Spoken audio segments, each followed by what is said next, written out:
السلام عليكم ورحمة الله وبركاته. أهلا بيكم. طريقة الاستعلام عن بصمة مرحل.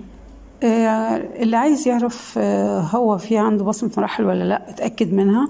بيعمل ايه؟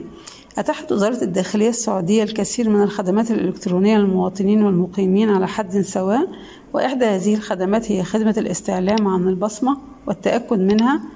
ويمكن الاستعلام عن البصمة الخاصة من خلال اتباع الخطوات التالية.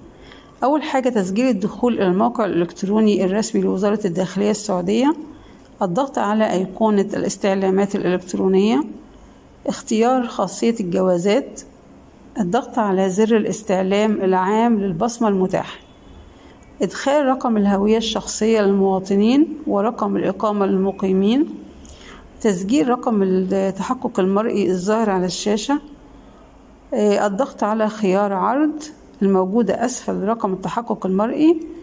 بعد انتهاء النظام من مراجعة البيانات سيعرض على الشاشة ما إذا كانت البصمة محدثة أم لا.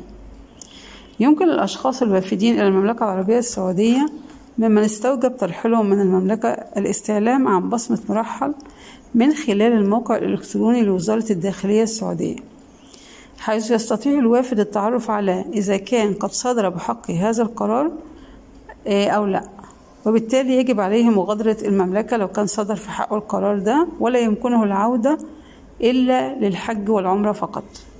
يعني اللي بيكون عنده بصمة مرحل بيسافر، مفيش رجوع للسعودية مرة تانية إلا بس في حالة الحج والعمرة. وإلى اللقاء في فيديو قادم، والسلام عليكم ورحمة الله وبركاته.